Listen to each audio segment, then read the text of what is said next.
ఈరోజు మా ఇంట్లో టిఫిన్ అయితే సద్దన్నం తాలింపు. నైట్ జొన్న రొట్టెలు చపాతీలు తినడం వల్ల అన్నం అంతట్లోనే ఉంది. నిమ్మకాయ పిండి తాలింపు వేసి అయితే ఇంకా అందరికి పెట్టేసిన. అయినా మా ఇంట్లో తాలింపు అన్నం అంటే చాలా ఇష్టపడతారులేండి. పిల్లల లంచ్ బాక్స్లోకి అయితే క్యాలీఫ్లవర్ ఫ్రై చేసిన, అన్నం అయితే వండేసిన.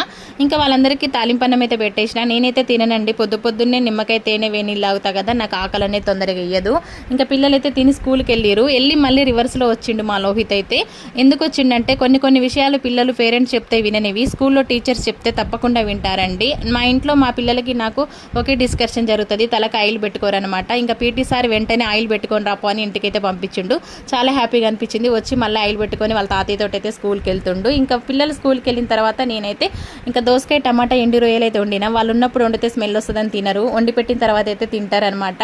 ఇంక ఇక్కడైతే నిన్నటి పెరుగంత అట్లనే ఉంది, ఇంకా దాన్ని మజ్జిగ చారు చేస్తున్నా. ఇంక ఈసారి అయితే మజ్జిగ చారు కొంచెం స్పెషల్గానే చేసిన. కారం ఎండుమిర్చి వేసి అయితే చేసిన, పచ్చిమిర్చి అసలు వాడలేదనమాట. ఇంక ఇక్కడ కర్రీ కూడా రెడీ అయిపోయింది. ఇంకా మసాలా వేసి కొత్తిమీర వేసి స్టవ్ ఆఫ్ చేసేసిన. ఇంకా నాకైతే ఇంకా 9 దాటింది కదా, కొంచెం ఆకలేసింది అనమాట. ఒక బనానా అయితే తింటున్నా. బనానా తిని ఇంకా గిన్నెలన్నీ తోమేసుకొని మళ్ళీ ఇండ్లన్నీ ఊడ్చేసుకొని నా వర్క్ అయితే నేను స్టార్ట్ చేయాలి ఫ్రెండ్స్. ఓకేనా? వీడియో నచ్చితే లైక్ చేయండి, షేర్ చేయండి, సబ్స్క్రైబ్ చేయండి. బాయ్ అండి.